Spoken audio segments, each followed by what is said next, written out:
Und so, ich glaube, hier ist besser, oder? Technik? Gut. Dann nehme ich einfach mal unter Ihnen hier so Platz im Stehen. Guten Abend, mein Name ist Deniz Yücel.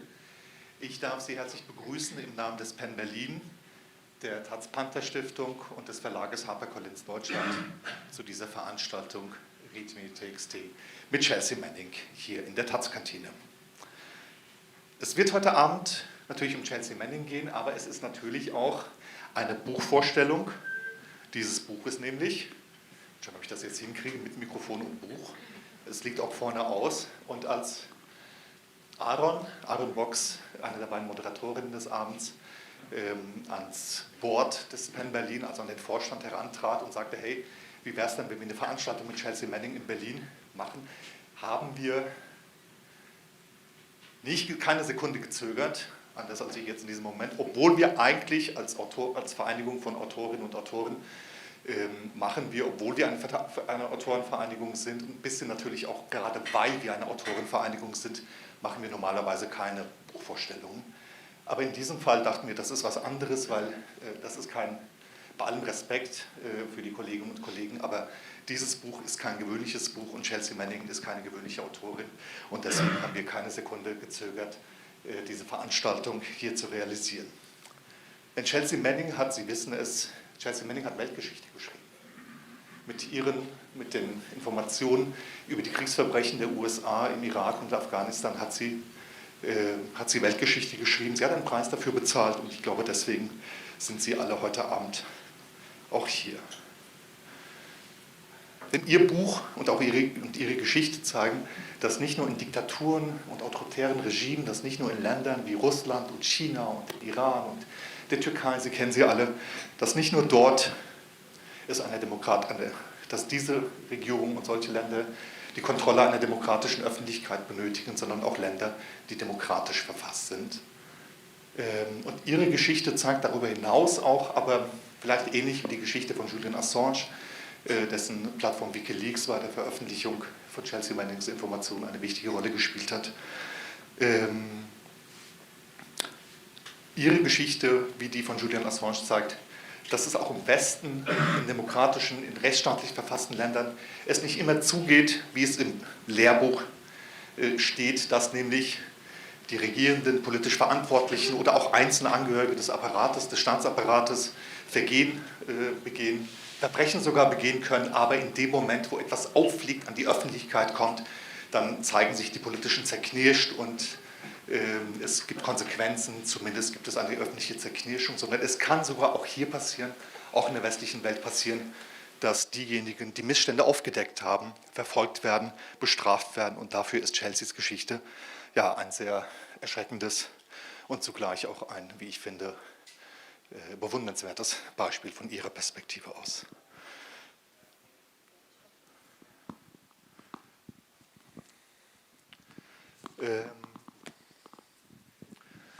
Man kann Chelsea Manning vielleicht vorwerfen, dass sie als Angehörige der US-Army ihre Dienstverpflichtung verletzt hat. Man kann dem entgegenhalten, und dazu würde ich neigen, dass sie das vielleicht getan hat, aber dass die Missstände, die sie aufgedeckt hat, in einem viel größeren Belang waren, im Dienst der Öffentlichkeit waren, dass das die Dienstverpflichtung übersteigt. Aber unabhängig von dieser Diskussion hat Chelsea Manning einen Preis bezahlt. Chelsea Manning hat 7 Jahre im Gefängnis verbracht, unter teils unwürdigen Bedingungen, unter Folter, genauso wie Assange seit 11 Jahren einen Preis bezahlt, 11 Jahre Unfreiheit, während die Leute, die politisch Verantwortlichen und die Täter, deren Verbrechen sie aufgedeckt haben, bis heute nicht zur Rechenschaft gezogen wurden. Ich habe heute auf Twitter, natürlich wo sonst, als wir das nochmal die Erinnerung hier an den Abend getwittert haben, kommentierte jemand, ach, damit hier ein bisschen Anti-Amerikanismus für die russische und deutsche Seele oder so ähnlich, was natürlich Bullshit ist. Denn Chelsea Manning hat als Angehörige der US-Armee vielleicht Geheimnisse verraten oder Sicherheitsgeheimnisse verraten, Militärgeheimnisse verraten, aber sie hat, davon bin ich überzeugt, sie hat ihr Land nicht verraten, sondern im Gegenteil, sie hat einen Dienst erwiesen der Welt, aber allen voran der amerikanischen Gesellschaft. Und dieser Vorwurf des Anti-Amerikanismus ist einfach Bullshit. Es gibt natürlich eine solche Lesart. Es gibt Leute, die über bestimmte Sachen gerne reden und andere nicht. Und deswegen möchte ich unterstreichen, wer über Chelsea Manning reden will oder wer über Chelsea Manning schweigen will, sollte auch über Alexei Nawalny nicht sprechen. Oder wer über Alexei Nawalny nicht sprechen will, sollte auch über Chelsea Manning nicht sprechen. Und dann gibt es noch eine Lesart, die ich problematisch finde, wenn von jemandem wie Chelsea Manning die Rede ist. Das heißt dann oft, sie habe besonderen Mut gezeigt oder sei furchtlos gewesen. Und ich glaube, das ist auch, wenn man ihr Buch liest, wird man sehen, das ist einfach Unsinn. Und darum geht es auch nicht. Es geht nicht darum, besonders heroisch zu sein. Es geht nicht darum, ohne Angst zu sein. Es gibt eine Stelle in dem Buch, wo sie schreibt, das, was ich getan hatte, sinngemäß, hatte noch nie jemand zuvor getan. Und deswegen wussten wir nicht, was das für Konsequenzen haben würde. Und ich glaube, das ist der Punkt, nicht angstlos zu sein, sondern sich von der eigenen Angst nicht leiten zu lassen, sich der eigenen Angst nicht zu unterwerfen, sondern trotz der eigenen Angst das Richtige zu tun. Chelsea, it is...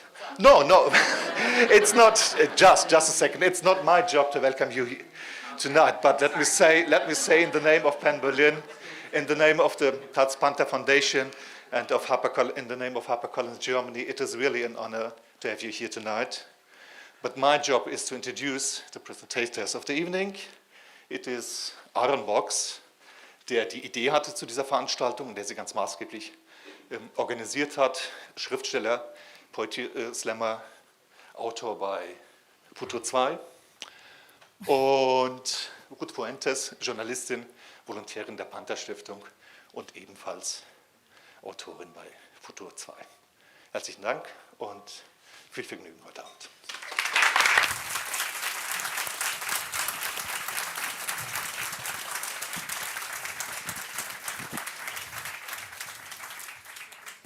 Thank you, Deniz, Yücel. And it's a very pleasure to welcome you to the holy halls of the Taz newspaper.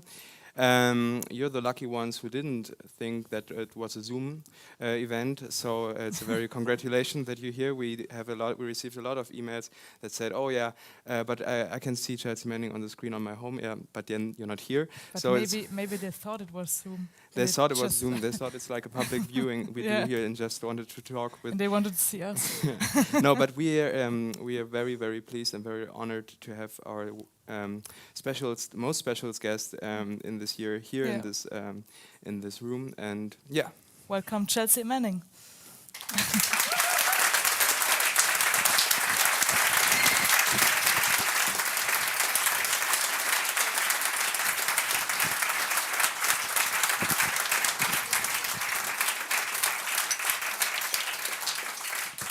No, it's very kind of weird sometimes to open that evening, like when Deniz, Yücel introduced Chelsea Manning. Like we're two journalists who write now 2 years our column, and we have on stage two people now we have to present her and who sit in prison for our freedom. Thank you. I think. Everything works. But you have a very, very loud voice, so you don't need it. So now we're very honored to have you here today. Cool now. So we can start. Nice to meet y'all because I come through Berlin. Nice. So you're traveling through Europe now, presenting your new book that we can see there, README.txt. Yes. And you're pretty famous for having leaked a lot of sensitive information of the US Army, I think, and some other things. And so you have been introduced a lot of times now, I think, in Germany too, in a lot of talk shows. And as I have seen it, like people are putting you in a lot of categories. You're a trans activist, you're a whistleblower, that you don't like the term, I know it, and you're a hacker and so on. Don't so, be hesitating. Yeah, it's a special show. Okay. Hopefully it's working now. Does it work Test. Yes. Yeah, there we go. Perfect. Okay, Now I can so hear it. again. But and so I wanted to ask you my first question before I introduce you. Who are you, Chelsea Manning? So I like video games. I like pizza. I like you know, like I have interests and I have things that I would like to do that are fun and that are engaging, that are kind of beyond, you know, I refuse to, I mean, the whole point of this book is, you know, I'm trying to not be defined by a couple of weeks, you know, that happened 12 years ago, right? You know, I was a much more complex figure before then. I'm a much more complex figure now. And the totality of who I am can't really be summed up, you know, by things that have happened and things that I've done and experiences that I've had. So, but the way that I try to define myself is much simpler and much more forward-thinking. And yes, there are things that I care about. And there are things that are that I do that are serious and that are, you know, I do security consulting and I care about, you know, and I do a lot of activism in a lot of different areas, you know, whether it be technology or, you know, sort of freedom of information or whatever. I am first and foremost somebody who just likes to have fun. That's nice. Yes. I think we can relate on this point. Yes. Yeah. So I like to have fun first and foremost. So I play video games. You're a DJ now. Yeah, I DJ. that's right. I am. Once this book tour is over and I have time, You the will goal, go I want here. to produce music. Yeah, you Nice. want to produce music, and you will Yeah, show. so in I Berlin. want to come. You know, I've been asked many times. Almost every single interview or event I've been asked thus far since I've been in Germany has been like, But "Are they you gonna were- DJ in Berlin?" The answer is yes at some point, but I have to take the time to prepare. But the difference is that they were not in Berlin that they're asking, and they always want them to have their music in Berlin. So here's the original. Yes. Yeah. It's Okay. the right place to be a DJ. I was asked in May, like Kraftwerk or something like that. Kraftwerk. Okay. Oh, Yeah. that's the old one. You were asked by the band Kraftwerk. Oh, No, the band? no, Not the band. Okay. No, there's like a venue. Okay. called that. Ah, Yeah. okay. Yeah, but before that fun starts, you're still here, yeah, on your book reading tour, Right. And you were traveling through Europe, through France, through the UK, I think. But Yeah. but I canceled on Denmark. I apologize. you canceled Denmark. It's not a problem. But you have experienced so many experiences with journalists from Europe. Is there a difference between the journalists in Europe who are interviewing you and in the US? Could you make a difference? Sure. There's ego. That's a pretty big difference. There's a lot more lights and cameras.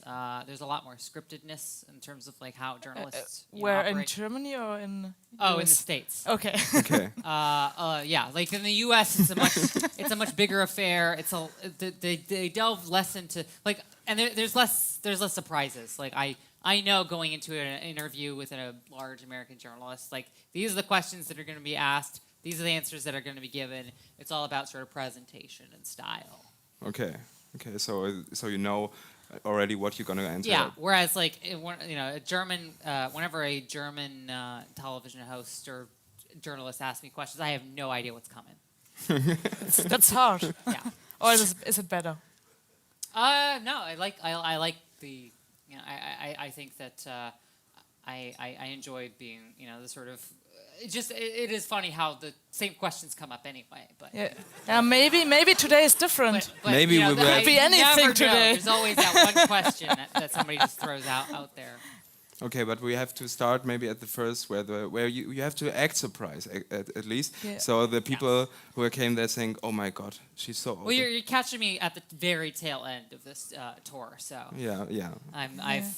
like this is me at sort of the end of my ropes. How do you like my There's shoes? a German saying that you say like the best thing comes in the end. Yeah, but nobody really means that. Oh, okay. How do you like my Thank- shoes? I liked your boots better. Yeah, but I Your thought other boots. yeah, Your other boots. the other Doc Martens, Like mine. like Ruth. Okay, Yeah. yeah, but let's. So I won. So this is. Sorry, Aaron. it's I on the- like them. They're fine. Yeah, I think they're a mix I of think cowboy boots and like I'm looking like an angry lizard. Okay. I think. I can see Yeah. that. Okay. So Shall we go on with we the, should, with yeah, the we show? should go on or with the journalist or part. do you want Yeah. some more? Now we go to the Compliments. US format now. Okay. So next question. So you describe in your book like the story like a coming of age story. Yeah. So you told about, and I don't like thriller books. I just want to. Okay, but you like coming of age stories. I like young adult Yeah. fiction. Okay. Yeah. And So you that's would what I say it enjoy. is kind of a young Yeah, adult I mean, fiction. like You you know, that's one of the reasons why Yeah. that book ends in 2017, is because that's really my first time being able to be an adult, be a fully functional adult that's not dependent on an institution or. How old were you then? 29. Okay, so that's the point where you get. Yeah, it's adult. the point where like my youth and the consequences of the entirety of my youth finally sort of enable me to live as an adult for the first time. So you would say now a Yeah, new 'cause I had to stage pay of life. taxes, yes. rent, that kind Yeah. of thing. Okay, it sounds boring. It is boring, but it's also the first time that I'm doing this stuff. Because when I was in the military, like the military does your taxes. I don't know if anybody knows this. But Okay, I don't know. they're I've just- never been Who's to in the military? They want, here? Is there someone in the military? well, here? the U.S. military. Who's Okay, in is the there US someone in the military? U.S. military? Yeah. There's this one guy at Checkpoint Charlie who's standing there. He's Yeah. probably the only one in that area. Yeah, but yeah, they Yeah, well, definitely so- do their taxes. So they do your taxes for you. So So that Yeah. way, because they're the government, so Yeah. they have an incentive. Like they just take your taxes and they're They're just like, like, yeah, nice we'll fill out the taxes. paperwork. Give me more. Okay. Okay, but it's a reading also, and we want to read some, or we won't read everybody. We have someone who is going to read a part of your book, which was published in Germany now, and we are very pleased to invite a young German actress. It's Marie Tragousti, and she won several prizes. She is living in Cologne now and is studying directing there. And she's that edgy that she wasn't at the Ernst Busch, and she's still here. And we're really happy to have her.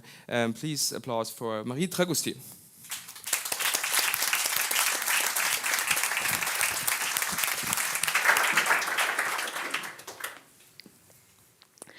Test. Ist gut, ne? Ja.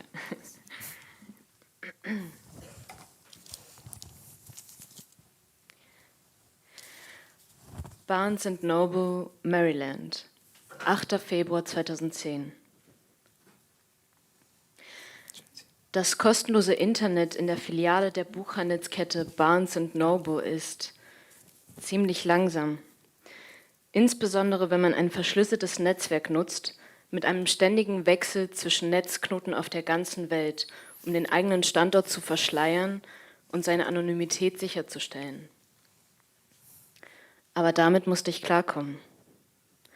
Ich hatte mir vorgenommen, fast 500.000 Berichte zu Vorfällen sowie Protokolle zu bedeutenden Aktivitäten, sogenannte Significant Activity Logs, hochzuladen, die ich auf einer Speicherkarte aus Bagdad mitgebracht hatte.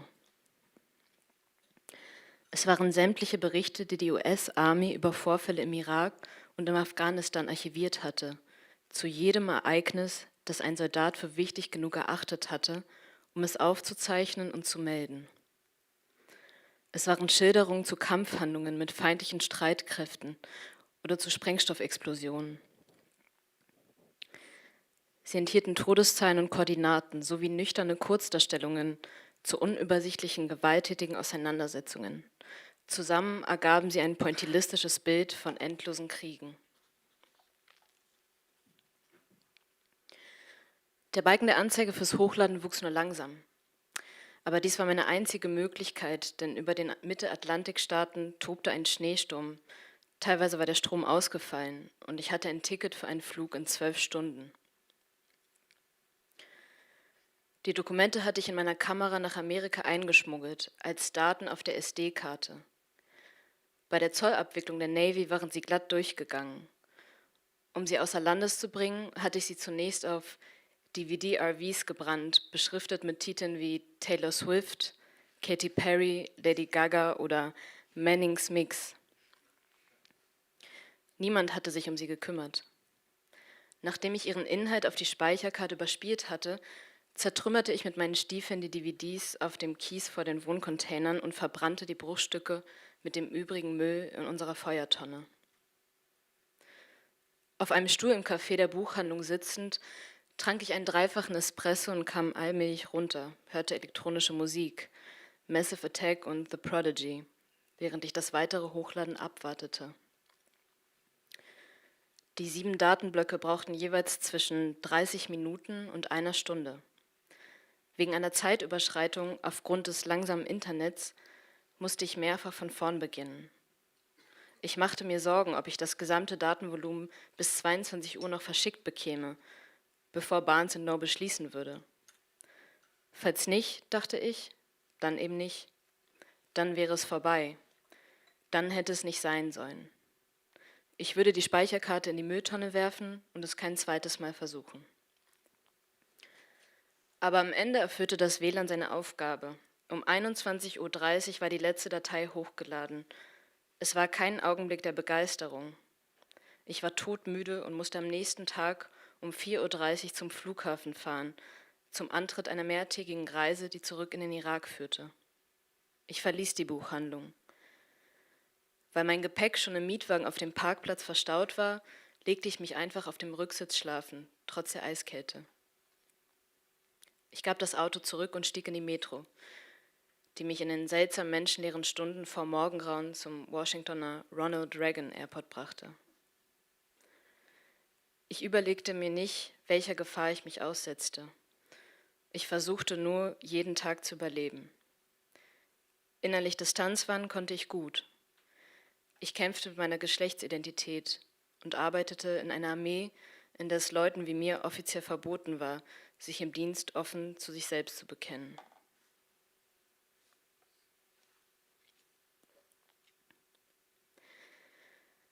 Beim Transsein geht es, zumindest für mich, weniger darum, eine Frau zu sein, die in einem Männerkörper eingesperrt ist, als vielmehr darum, sich von Geburt an als eine Person zu fühlen, die mit dem im Widerspruch steht, was die Welt von ihr erwartet. In den Wochen vor meinem Urlaub hatte ich mir ausgemalt, wie es sein würde, mit langem Haar anstatt mit meinem Igelschnitt unter die Leute zu gehen, etwas Feminines anstelle meiner üblichen Uniform zu tragen. Ich schaute mir auf YouTube Videos von Transfrauen an, die ihre Verwandlung dokumentierten, neben meinen üblichen Streifzügen durchs Internet, Computerspiele, Alternativwelten und Wissenschaftsvideos. Aber ich wollte mich nicht nur von den Zwängen einer Welt befreien, die Bewertung vornahm. Mich beschäftigte noch etwas Dringlicheres.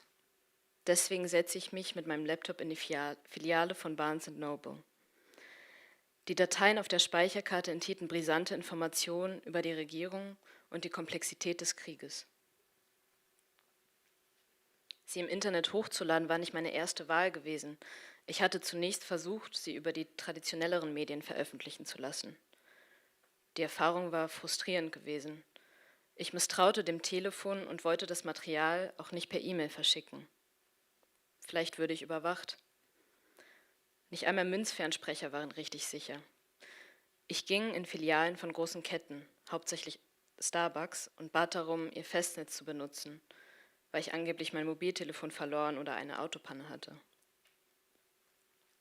Ich rief in den Zentralen der Washington Post und der New York Times an und bat um ein Gespräch mit einem Journalisten, der die Brisanz des von mir angebotenen Materials erkennen würde. Ich erreichte jemanden bei der Post und konnte mit ihm kurz reden. Bei der Times hinterließ ich eine Nachricht mit meiner Skype-Nummer, wurde aber nie zurückgerufen. Ich gab nur an, dass ich bei den Streitkräften arbeite. Ich versuchte, ihnen die Sprengkraft meines Materials deutlich zu machen. Was ich anzubieten habe, ist alles über 2 Kriege, sagte ich am Telefon. So sieht eine asymmetrische Kriegsführung aus, ohne Auslassungen, in vollem Umfang. Ich wollte, dass diese Informationen veröffentlicht würden, von einem auflagenstarken Blatt, das sich gegen Angriffe zur Wehr setzen konnte. Aber ich trat auf der Stelle. Der Reporter, den ich erreichte, begriff nicht, wie sensibel das Material war, das ich veröffentlichen wollte. Und ebenso wenig, dass ich die Informationen nur digital übermitteln konnte und keine Zeit hatte, einen vernünftig abgesicherten Informationskanal einzurichten. In der Redaktion verstand sie auch nichts von Ende-zu-Ende-Verschlüsselung. Signal, die übliche, leicht zugängliche App für voll verschlüsselte Textnachrichten, wurde von den Nachrichtenmedien damals noch nicht benutzt. Und ebenso wenig verstanden sie, welchen gewaltigen Umfang das von mir angebotene Material hatte. Dass ich mich sehr vage und unbestimmt ausdrückte, war wohl auch nicht hilfreich. Nachdem ich bei der Times und der Post nichts erreicht hatte, kehrte ich ins Haus meiner Tante zurück. Allmählich sah es so aus, als würde ich nach all den eingegangenen Risiken keinen Reporter mehr an die Angel bekommen, bevor ich in den Irak zurückkehren würde. Aber ich wollte es noch bei einer letzten Tageszeitung, bei Politico, versuchen. Ich plante, zu deren Verlagssitz in Norden Virginias zu fahren, einfach hineinzuspazieren und die Daten persönlich zu übergeben. Dann brach der Schneesturm los, das Snowmageddon, wie Twitter und die Lokalnachrichten es nannten. Rasch verschwand das kaum gegen Winterwetter gewappnete Washington unter gut einem halben Meter Schnee. Bei meiner Tante fiel der Strom aus. Es sah so aus, als würde ich 2 weitere Tage meines Urlaubs verlieren. Ich war völlig eingeschneit.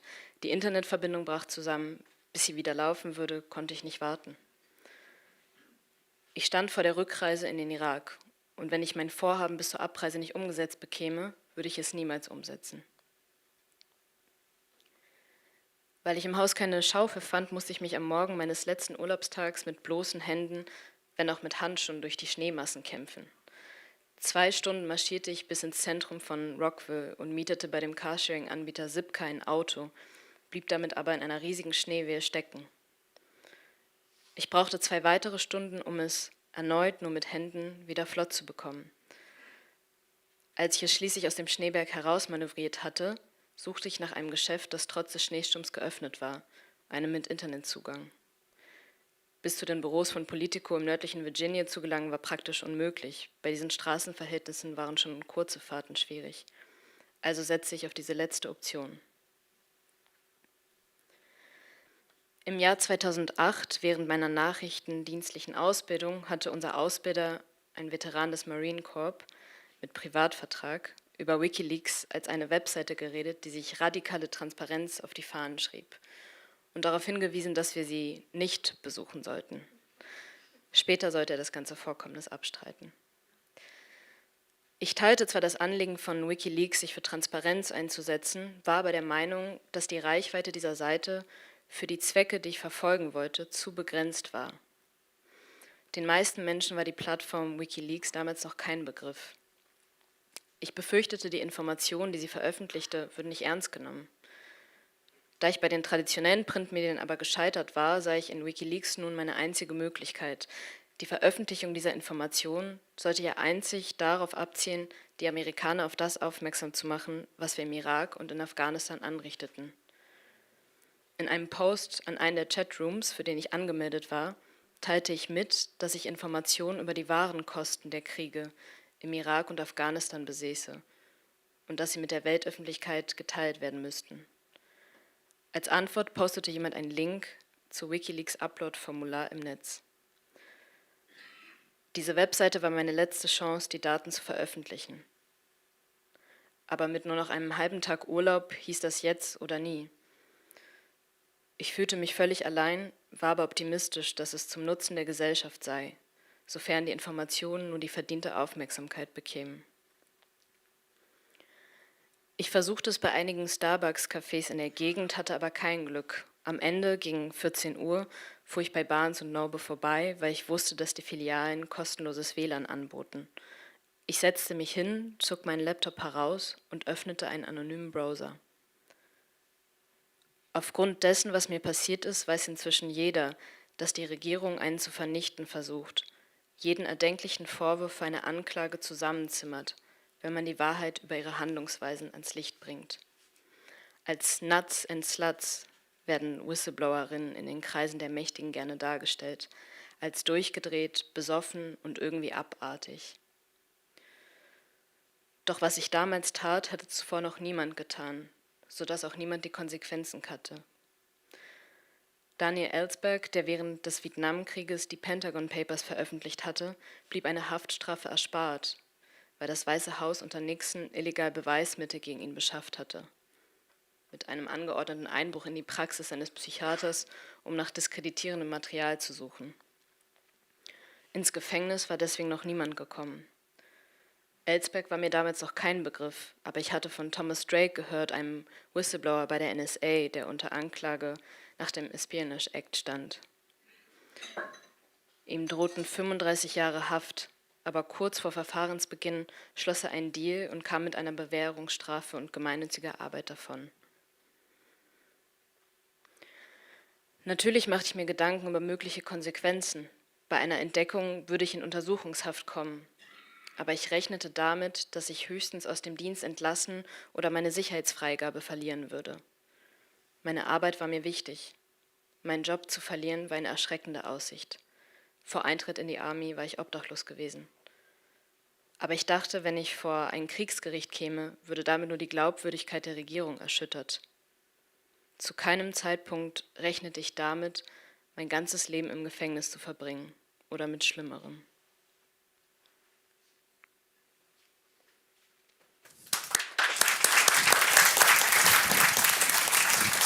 Is it, So this is how the story starts in the book, but your real story starts way earlier. And from what you know, we learned. Well, I don't remember. I don't know where that was. So. You don't. I mean, yeah, my German. must be strange to hear it in German. Yeah. Okay. no? Maybe. Isn't it? So it's like it was you just understand Starbucks. And Starbucks and Yeah. Barnes and Noble. Yeah, I got that part. Yeah. Yeah, and and how weird would it be if Lady there would Gaga. have, Lady Lady Gaga? Gaga, Taylor, yeah. Taylor Swift. Yeah. And how weird would it be if you would have uploaded it at Starbucks, because there would always be the Starbucks store which had your picture on Yeah, of course. the wall, But and said, the "Here wrong was- name Here was written on sitting the- Chelsea No, I've been Manning." there. I've been there. It's still there. And, Starbucks. and is the still there. Wi-Fi, how's the? The Wi-Fi has not improved, but the Barnes and Noble went out of business. They don't Okay. it's closed now. It's just it's an empty lot. But your store, this chapter in Barnes and Nobles where you upload the files, it's only a short part before a very long part of your childhood begin, and where you're explaining your story as you being outed queer and later being a trans, and from all what we know, we learned you to know as a person who seems not to be easily to obey. And how in the world did you think it was a good idea to join the U.S. military? Well, because that's so that's the kind of person who's who the military tries to attract. People who because and I don't know. I've been asked this a lot in Europe for some reason. Yeah, sorry. That's one of the questions. Yes. So Okay, next question. When I'm in because the way the U.S. does the way the U.S. does this does volunteer recruits for volunteers is they take people who come from the most vulnerable backgrounds, people who have people who tend to be impoverished, people who tend to be under an enormous amount of pressure to succeed, people who tend to have rough upbringings. Yeah, in Germany it's always when you don't have authorities, then you join the military. Right, and I was constantly being encouraged, by all these different authorities throughout society, whether it's recruitment ads, whether it's television, whether it's my father, whether it's the school that the university that I was at, or the school, that this is the kind of direction you want to go when your life seems directionless. You should enlist in the military, and that's. So you had no choice. No, I had a choice, but I was very. All of these different all these different aspects of my life, my home life, the relationship with my father, the ongoing war in Iraq and the national discourse, the school campus, and how it was sort of like how the recruiters were coming in to the campus at the college campuses. It was very hard to miss. There was a constant, and it was all whenever I was going through this process of thinking about it, whenever I started to act on it, and I showed up to the Marine Corps recruiting center, and nobody was there, and I walk across the hall. It was very easy. I just like literally like turned around, and then there was a different option, which was the Army. And then I go there and I think I'm going to get a brochure or something, and within 24 hours I'm getting a medical exam. So like the speed and the easiness, which and the fact that I was sort of being directed from all of these different segments of society into doing this. Like it was very. It's not that it wasn't a choice. It was that, you know, like I was definitely sort of funneled in this direction by my upbringing, by almost my entire existence at that point in time, sort of was pushing me in this direction, or at least, you know, making it more likely that I would. Yeah. And I mean, you mentioned your father as a very big factor to join the military. Yes. And your environment in Oklahoma and you how was it growing up, because when you joined the military you already were outed queer, and you know that right. And but to step a little step backwards, how was it growing up in a small city in Oklahoma, knowing Sure. that you're queer in these years and without no support? Yeah, well, I didn't know I didn't have any support because, you know, I didn't even know it was possible. You know, all of these things were available or possible. It was rough, you know. I didn't have the support that I needed. I desperately needed somebody to just talk to me and just tell me everything's going to be okay. You're loved unconditionally by someone in the world, that, you know, that you're not alone. There's a wider community of people. Because I had none of that. I didn't have a community. That's one of the reasons why I spent so much time online, was because even though I was outgoing and I had lots of friends and I went out to school, you know, there was this like loneliness of like not feeling like what I felt like was a real connection, right? Like or it being more authentic. I mean, and that was what I was definitely seeking in my youth. And yes, it was very difficult, you know, but also, you know, it's difficult for a lot of people. I mean, I definitely don't feel, you know, people are like, oh, well, you had it so bad. And I'm like, well, I wasn't alone in this, you know, Yeah. like there was a lot of people who sort of grew up this way. And, you know, that's one of the reasons why I dedicate this book to basically, you know, like I dedicate this book to sort of trans kids. I'm really dedicating the book to myself at 11 years old. Yeah. Yeah. But did you even know that you are queer? Like, did you know the term? Like, I mean, no, I didn't. I mean, how could I? Yeah. You know, it wasn't available. You know, to like the amount of awareness and education that's sort of percolated through society. You know, even more so in the sort of English-speaking world, particularly the United States and the UK. You know, this discourse has been going on longer, and there's been more awareness. But yeah, this is a relatively new sort of thing to where the queer and trans people can figure out and be educated and learn more about our history and who we are, what our options are, and where we can go, and you know, and the fact that we have a bigger, wider community. so, and how did you realize then that you are transgender, that you're queer, that you're not alone in the world? So was it like The internet? The internet, Yeah.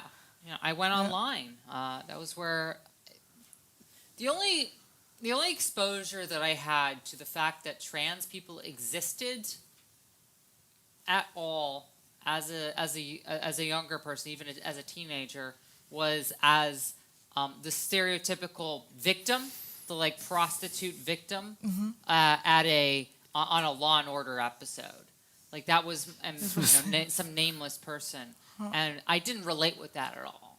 Whenever I started to see people like me talking, and people who had experiences just like mine, that's when it clicked. That, you know, this is a community that I'm a part of.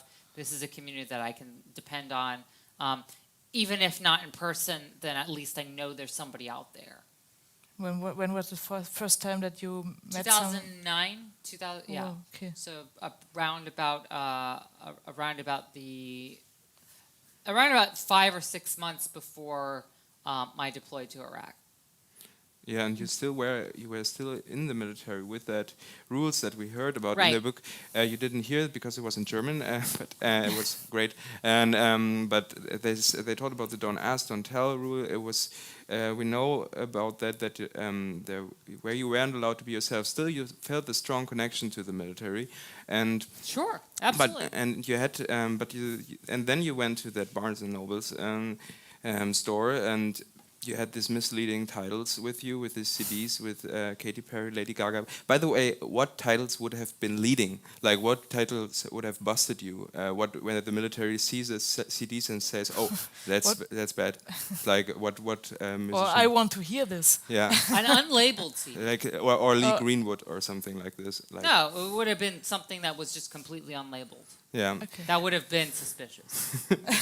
And but you were I carrying. mean, if you had put something like, I mean, the funny thing is that if you had put something like, God bless the USA. no, I mean, like that would have been suspicious. I'm in the army now. But no, Born in the USA. Born in the USA. the funny thing is that Best of Bruce Springsteen.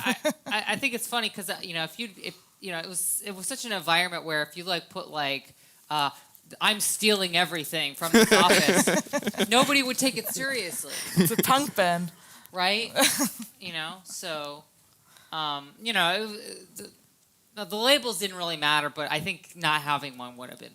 Yeah, more it was when the interview we took for this newspaper yesterday, when I saved it on my computer, I called it Chelsea Manning interview, and the photographer You didn't call it Lady yeah, Gaga? and the photographer told me.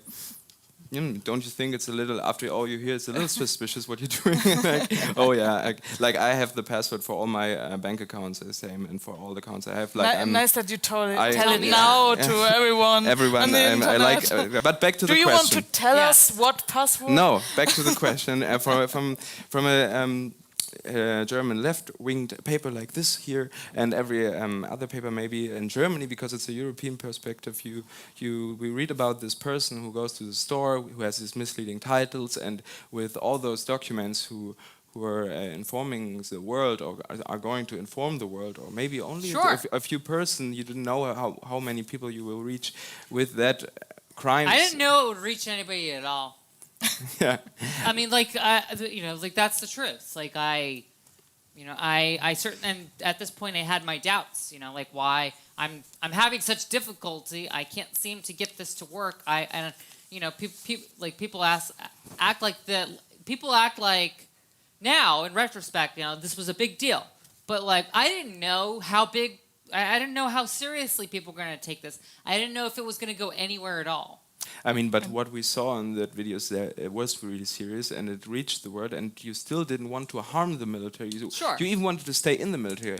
How does this fit together? At this point, I basically crossed the Rubicon. I probably was dealing with. I mean, like I wanted to do my job as long as I was still in my position. So. I obviously didn't want to leave, but I it would be funny, like, oh, this is a person who publishing that videos, but she's still working here, and like you thought it was going to happen. Prior to this case, that was pretty typical. Yeah. Okay, but actually, what happened is that they put you into jail under inhuman conditions. At first, and I want to just like remind people again, like this had never happened before. I mean, like everybody, like whenever you're the first one, everybody's like asking, because like obviously there's been several cases subsequently afterwards. There's been many large and cases of people, being charged, being like either running away or. Being charged and then facing a lot of years in prison and then being convicted before courts. But I was the first one to actually go to jail. Yeah. But in a small cage, like in the extremity of it was shocking. Yeah. Being in an 8x8 sort of tiger cage, I called it. It was this big steel cage in a tent in Kuwait It was 50 degrees, like in not, Germany. not quite 50, like 45. But Okay, like that's not so Celsius, hard. we don't say yeah. Yeah, it was like 45 degrees. Okay. Yeah. Then And it's yeah, so it was like it was hot. It was There was dry. always light. You described. There was always. Yeah, there was a light on all, Yeah, at all times. It was there's generators running, and then the Navy guards didn't really interact with me, and I had no idea what was going on in the rest of the world. And you know, I mean, people laugh, but like there was an oil spill, the Deepwater Horizon oil spill ongoing in 2010 at the time, and I didn't know whether that got plugged or not. The World Cup. The entirety of the World Cup of 2010 transpired while I was in there, and I had no idea like what was going on. It was the biggest sports event. Yeah, and around. then you came back to. Yeah, I remember Spain won the. yeah, what's sad. I was right. We have to but, know Ruth is from Spain. Yeah, it's very important for me. No, of course. What I wanted to ask is that then you came back to USA, and you had become famous there without knowing. And Without knowing, yeah. how did you react? Like it's you Well, come I mean, there. And I don't know how you react to this. So imagine this: like you know, you're sitting in basically a black box for 60 days, no idea what's going on. You feel like you're dying. You have no contact with the outside world. You have no idea whether or not your family or your friends know anything about what you're doing or where you are or what's going on. You have no idea what's going on, and then you sit down and there's this jovial, like shaved-headed guy in a Marine Corps uniform who casually just is like you're pretty famous, huh? and you what the fuck? That was my first experience with it. Like, and what did you think in this moment? Like, well, I mean, like I don't know what you're supposed to think in that moment. Like I need an agent. It didn't happen to me. I was just kind of speechless. Yeah. I remember his name, Gunnery Sergeant Blennis. I'm just like, yes, Gunnery Sergeant. I'm famous. No, it's not even that. Yes, sir. It's not even that. It's more like it's me asking questions and trying to fish through people who are more hesitant to share information. He was the first person to really be kind of sharing a lot of information about what's going on with me. That was the first interaction I had where I could ask a question and I was getting answers. Yeah. And we in a long time, like 2 months. And we have to put a bit forwards to be on that cliffhanger. I don't even know if it's an English word, but but we will read part 2 of the book because the time is running and we don't want to make him be cut off from here. So we listen to the second part of the book and go a little forward and introduce again Marie Tragousti. You can make the rock and roll applause afterwards. Like you don't have to do it now. we do it all in all afterwards. So no theater applause. Like okay. Like very. I think they are listening to you. Okay. Okay. Norden des Bundesstaats New York, November 2008. In meiner Zeit in Fort Drum lernte ich nicht nur als Nachrichtenanalyst zu arbeiten.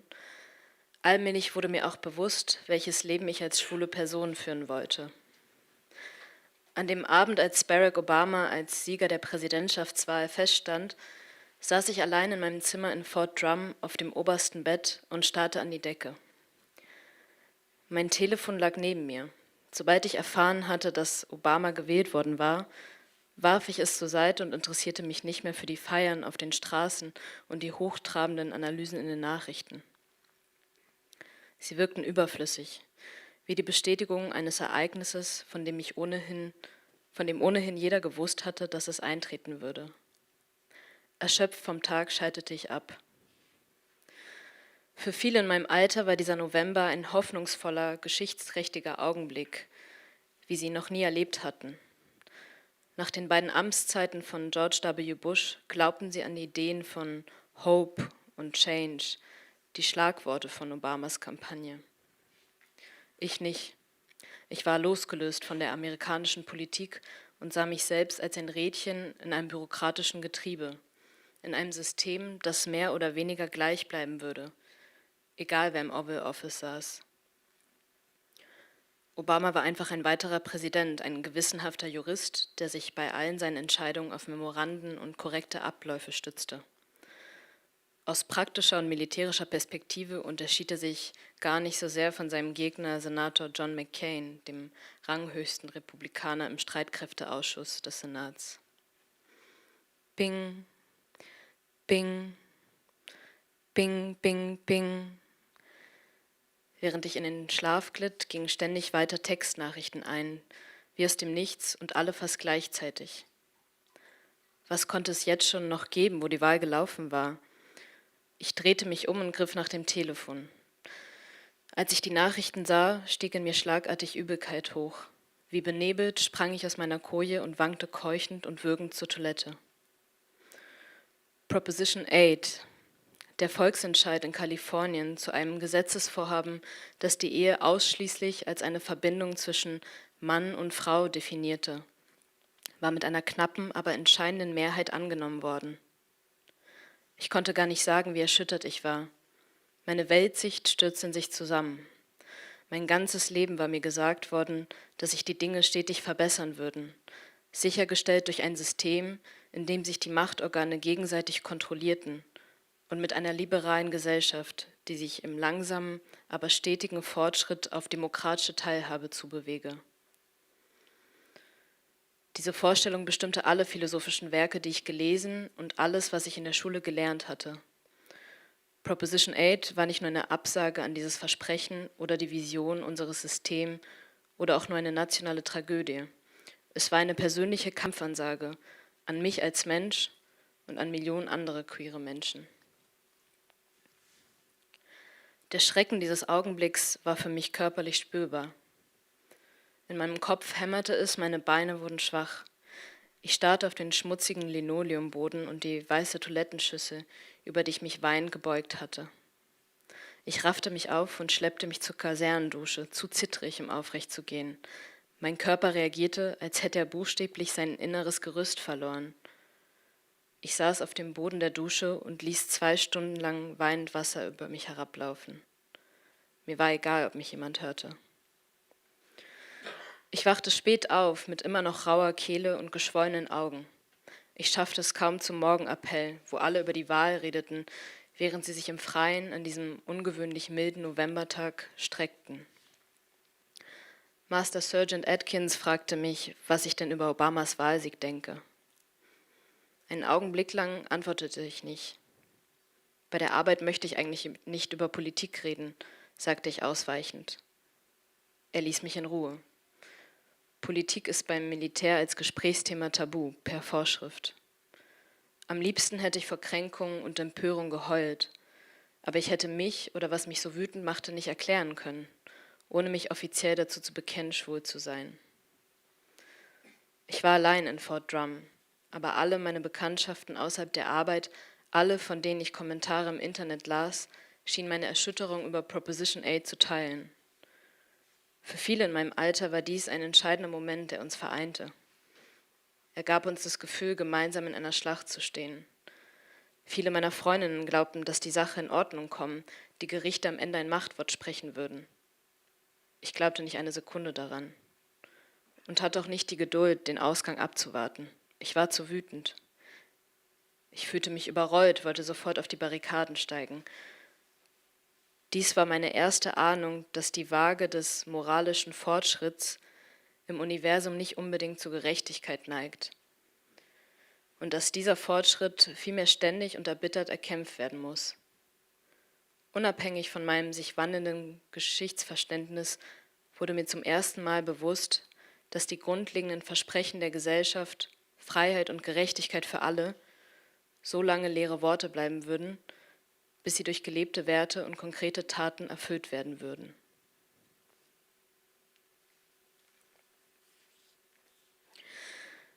In Fort Drum hatte ich manchmal das Gefühl, dass mein Leben erst dann begann, wenn ich meine Uniform ausgezogen und meinen Computer aufgeklappt hatte.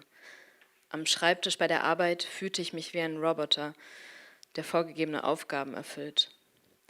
Die einst faszinierende Arbeit war zur ermüdenden Routine geworden. Dagegen fühlte ich mich im Internet meinem Zuhause lebendig und wie ein Entdecker. Hier gab es Universen zu erkunden. Je mehr ich mich aus dem Leben in Fort Drum zurückzog, desto mehr erschloss ich mir diese neue Welt. Bevor ich mich allein in meinem Raum an den Computer setzte, kleidete ich mich oft als Frau. Ich fühlte mich besser, entspannter, wie eine authentischere Version meiner selbst. Ich hatte ein Versteck mit Kleidern, mit Grufti-Sachen. Ich machte mich an Recherchen, was für eine Transition in der Praxis erforderlich war. Vor allem würde es den Abschied aus dem Militär bedeuten. Auf YouTube, erst vor ein paar Jahren online gegangen, wimmelt es von Videos von Leuten, die sich einer Transition unterzogen. Ich war von dem Gedanken wie besessen. Bevor ich diese Videos entdeckt hatte, waren meine Recherchen völlig abstrakt geblieben mit der Lektüre trockener medizinischer Abhandlungen über geschlechtsangleichende Operationen oder den Hormoncocktail, der am besten eingesetzt werden sollte. Nun, da ich sah, dass jemand tatsächlich als Transperson lebte, wurde die Sache konkret und real. Ich sah Menschen, die so fühlten wie ich. Sie redeten wie ich, mit allen Hoffnungen und Träumen, Sorgen und Ängsten, die ich empfand. Sie waren Spiegelbilder meiner selbst, irgendein künftiges Ich oder eine Version meiner selbst in einem Paralleluniversum. Ich hielt mich an dieser plötzlichen Erkenntnis fest, wonach Transpersonen so waren wie ich. Ich war ins Militär eingetreten und hatte dieses ganze intensive Training durchlaufen, mich auf die Stationierung im Ausland vorbereitet und mich selbst zum Soldaten gemacht. Trotzdem hatte ich immer noch einen Kern von etwas anderem, etwas Realerem in mir. Hinter all meinen Mauern, meinen Abwehrhaltungen und dem ganzen Getue, diesem Vortäuschen und Lügen, steckte eine schlichte, grundlegende Wahrheit. Ich bin trans. Dies endlich zu erkennen war aber kein einfacher Moment einer glücklichen Auflösung wie in einem Film, in dem die Wolken aufreißen und plötzlich alles leichter wird. Tatsächlich wurden die Dinge komplizierter. Ich fragte Dylan, was er meinen würde, wenn ich Hormone nehme und mir Brüste wüchsen. Würde er mich noch mögen? Er war nicht begeistert, sondern verwirrt. Ihn machte Männlichkeit an. Trotzdem sagte er, ich glaube schon. Ich spürte, dass ich zu der Antwort verpflichtet fühlte. Dylan trat manchmal in Dragshows auf, aber ich glaubte nicht, dass er den Unterschied zwischen Drag und Trans richtig begriff. Ich wollte eine Bestätigung, dass er mich so liebte, wie ich war. Er wollte, dass ich über andere Dinge redete. Je näher der Auslandseinsatz rückte, mit dem ich mich von der Verwirklichung meiner Träume entfernte, desto tiefer tauchte ich in meine Traumwelt ein. In der Fantasie malte ich mir aus, mich häuslich niederzulassen. Dylan war die längste Beziehung, die ich jemals gehabt hatte. Ich stellte mir gerne vor, dass er das ganze Jahr meines Einsatzes auf mich warten würde. Ich wollte alles tun, damit sich dies erfüllte. Ich schlug immer wieder vor, dass wir eine Wohnung in Massachusetts in der Nähe seiner Uni anmieten und nach meiner Rückkehr zusammenziehen würden. Ich wollte ein echtes Zuhause, einen sicheren Ort, ein Stück Papier, auf dem stand, dass er der Begünstigte sein oder sich um mich kümmern sollte, wenn mir im Irak etwas zustieße. Er lehnte ab. Das sei noch viel zu früh, dazu sei er nicht bereit. Mein wichtigster Anker, meine Beziehung, schien plötzlich unsicher. Ich war am Boden zerstört. Ich vergrub mich in der Arbeit, um meine seelische Leere auszufüllen. Ich empfand meine Aufgabe als wichtig und nahm meine Pflichten ernst. Inzwischen verfügte ich über ein fundiertes Wissen. Eine Transition würde den Abschied vom Militär bedeuten, ein Geheimnis zu hüten. Eine Vorstellung im Widerspruch zu allem, was ich mit Blick auf Informationsfreiheit und Transparenz im Internet glaubte, war die einzige Möglichkeit, um in den Irak zu ziehen und meine Aufgaben zu erfüllen. Aber ich machte mir Sorgen. Ich habe ein zunehmend mulmiges Gefühl, textete ich eines Abends einem Freund. Mir ist bewusst, dass ich als Beschäftigter der Regierung die höchste Sicherheitsfreigabe habe und dass man mir vertraut. Ich weiß zu viel. Ich weiß nicht, ob du dir diesen Druck vorstellen kannst.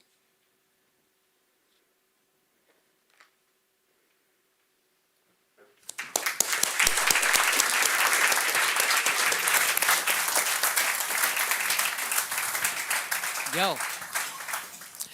We will just pretend that it didn't happen. What you did on that table, it's a present. So, but I thought it's gonna. No, I mean it comes with the bottles. Right? Yeah, we were thinking about what to offer you as a present, and now you've but just now the kick is taken gone. it by Now- I don't yourself. have my Perfect. hotel room doesn't have one. Your hotel room does not have one. Yeah. Okay. My hotel room didn't have one. Yeah. So I was like frantically trying to look for one. Yeah. But I don't know in what hotel you're staying right now, and what hotel is it? Okay, we don't do it. We don't do it. That was a stupid question. It's like the same. I would ask, what is your password? what- I would. In what hotel are you staying, Aaron? I would. I don't. Alright. I don't stay. Don't worry about Anyway. No, we're going back. I'm so naive. But you're still an activist, and Am I? yeah, DJ, gamer. DJ gamer. Everything. You're everything, Yeah. Chelsea Yeah. Manning, but you still. I have slowed down a bit on sort of doing activism, But mostly because I feel like I need some time to heal, and I have been slowing down just a little bit. Obviously, the book tour as well has sort of taken away from my time doing like on the ground type activism for the last few years. Because like the last few years in the U.S.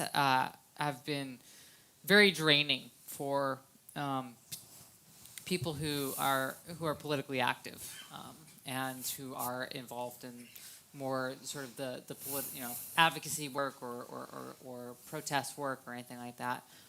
It has been exhausting few years. So I may be I'm slowing down a bit, not retiring or anything like that. But I have been focusing more on my personal pursuits and my sort of pursuit for more artistic things, more enjoyable things, more fun in my life, as we were talking about earlier. And you have to pay the taxes now. Yeah, exactly. And I have to pay bills, and I live in Brooklyn, so it's also like a really fun and engaging kind of community and city to be a part of, and to have a lot of a network of friends now, where throughout my entire life story I was looking for a place to belong, and I finally seem to have found somewhere where I can fit in, and somewhere where I can feel like I have a more of a grounding and a belonging in. But the fact that you still can look to that future and willing to have a good future is that you're holding what after all you lived through. What is giving you the power to believe in the fact that things could go better? So, obviously, we're in a struggle of a time, and the time specifically,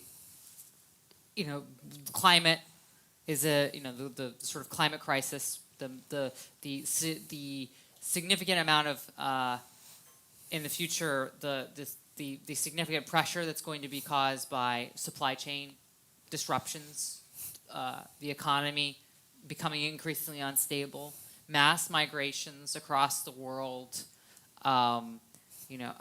nationalist and far-right movements that sort of try to clamp down and prevent migration in their respective regions and cities and nations, just reactionary sort of responses to any kind of progressive reform, progressive reforms, the sort of dismantling of liberal democracy, and the sort of privatization of everything, where every single thing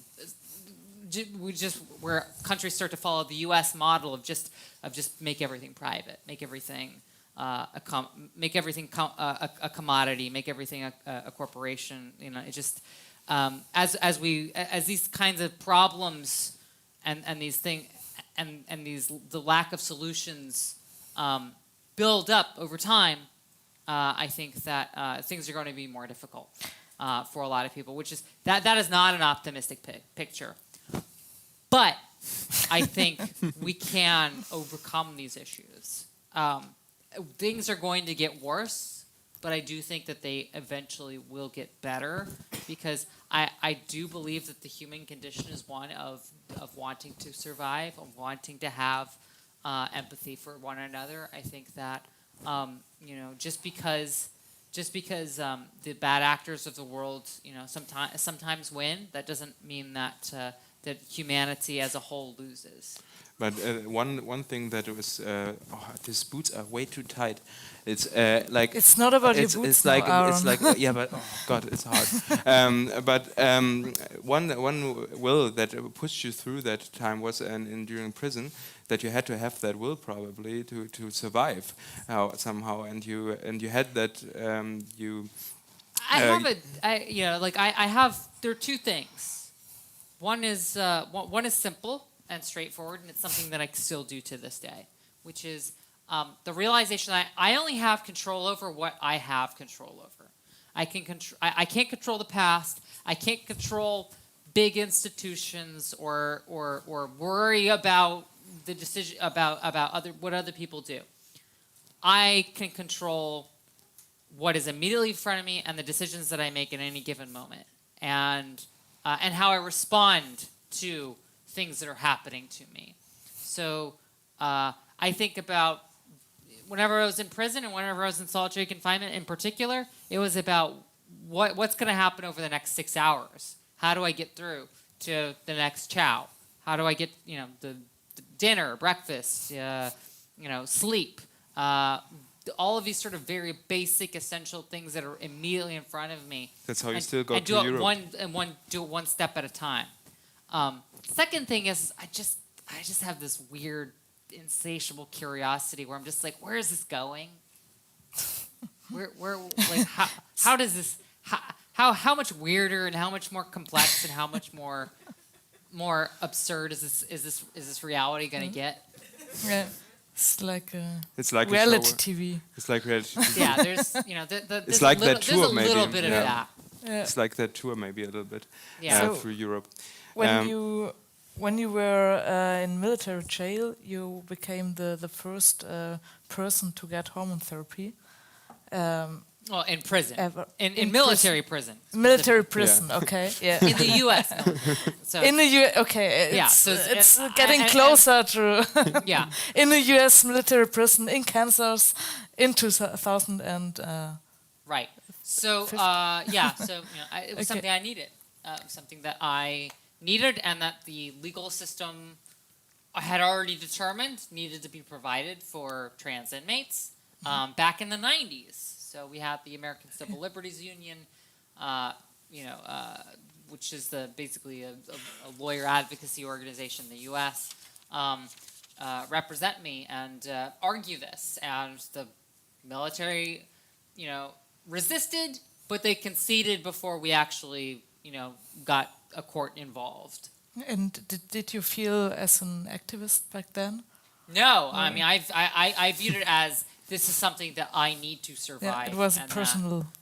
My whole framework for that time period from like 2014 to 2017, whenever I was finally released, my whole objective, my vision for how because I knew I was in for a very long time. I had a 30-year sentence, and I had no, you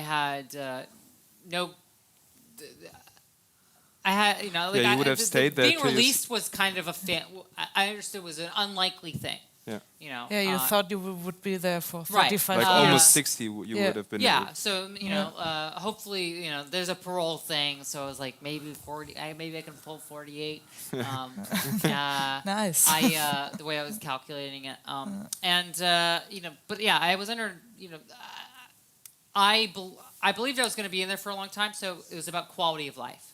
How can I improve my quality of life and make this survivable? How can I make it through the next 30 years?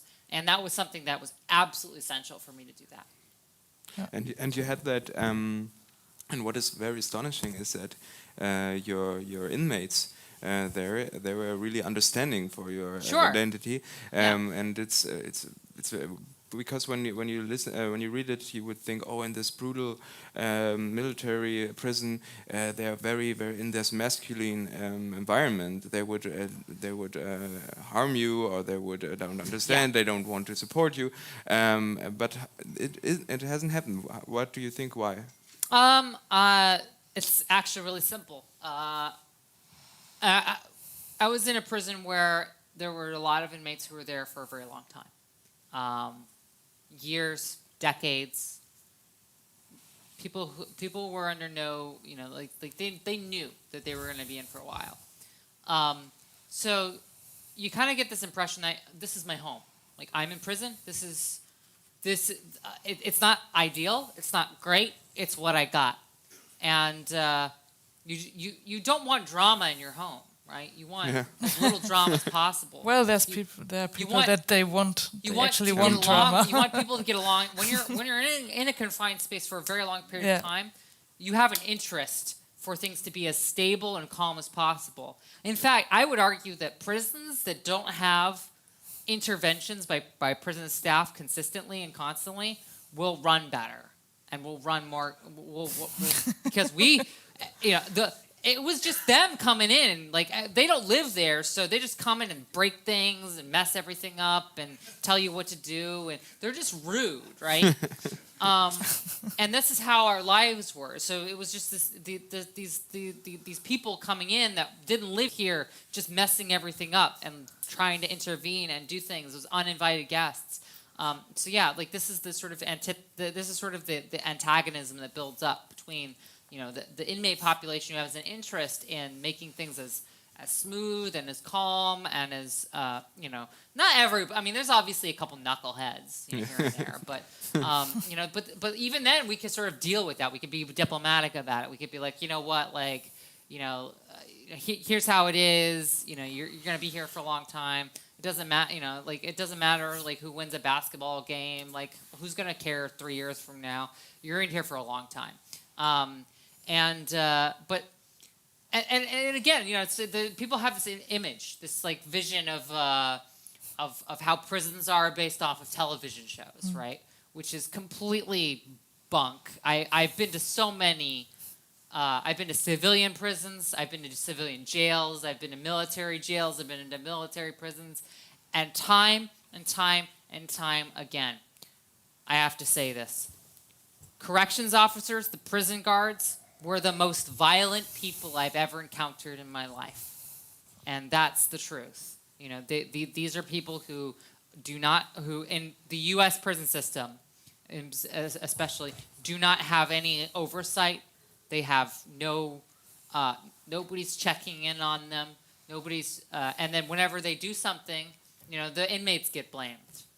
So because nobody believes in people who are incarcerated and have been in prison for a significant amount of time. But this was a very consistent thing that corrections officers were the ones who were the most violent. So because they face no consequences for it. So you had the possibility to talk with them, to make your point clear, to inform them.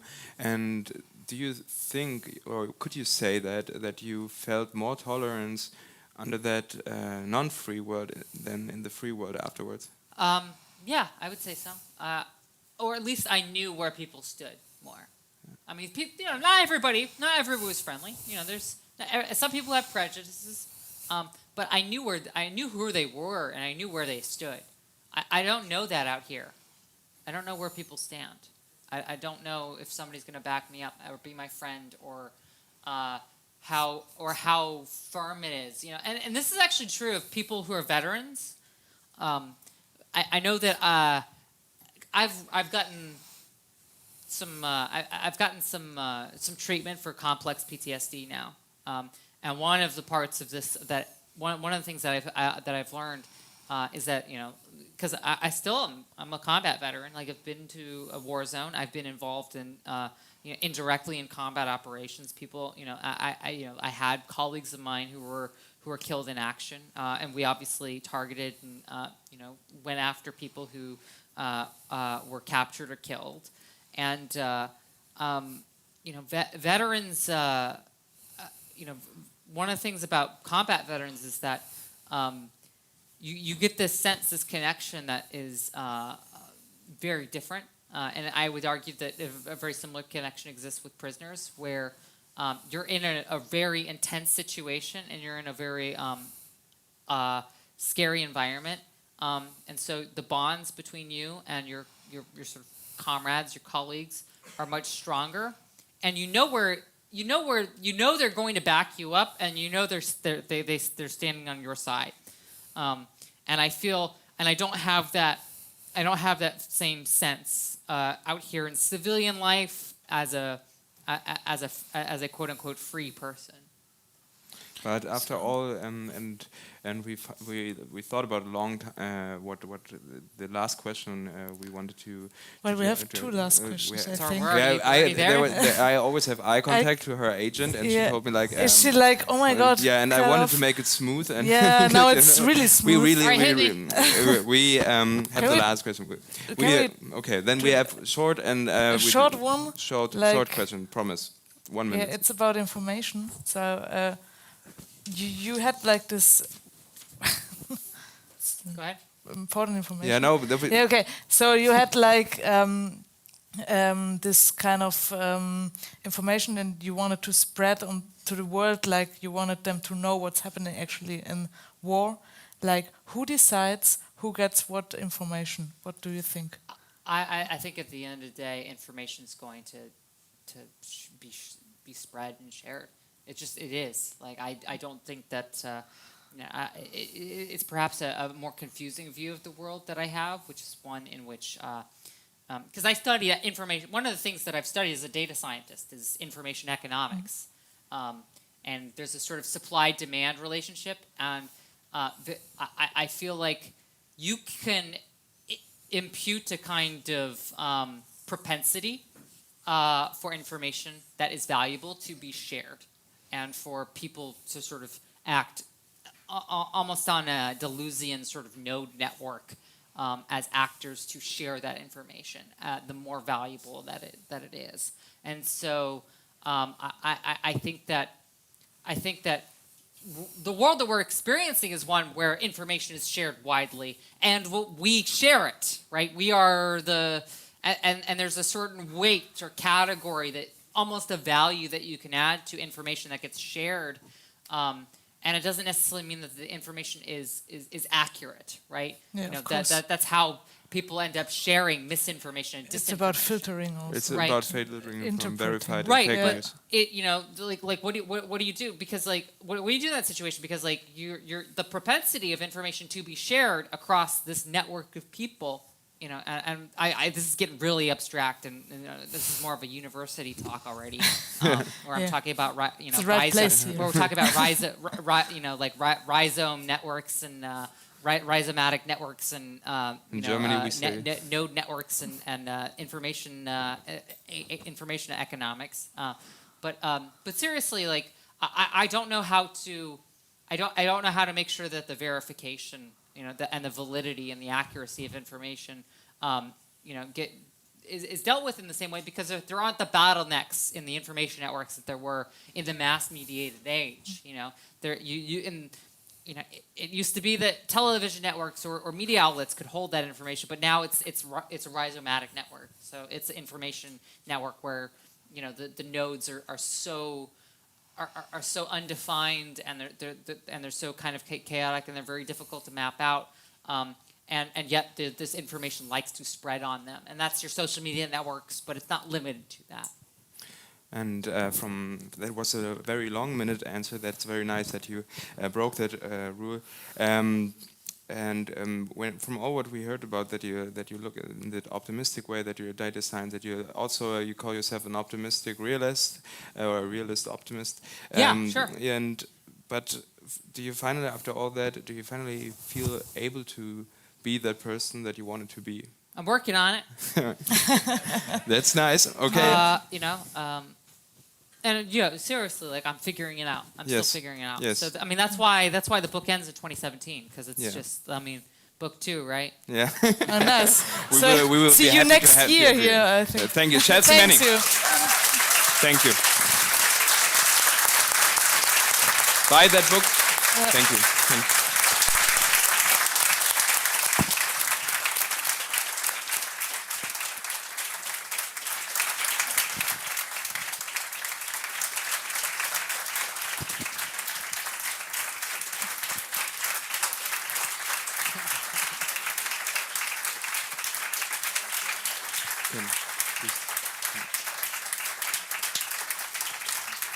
Okay, I wanted to say the organizational stuff now that we have to say in the camera, but you can leave the stage. You can still stay on the stage. I'll be here. Okay, then you stay on the stage. Okay, thank you everybody. Thank you for being here. That was the Taz live show where there was a cooperation with Penn Berlin and the Panther Stiftung and the HarperCollins Verlag with Chelsea Manning.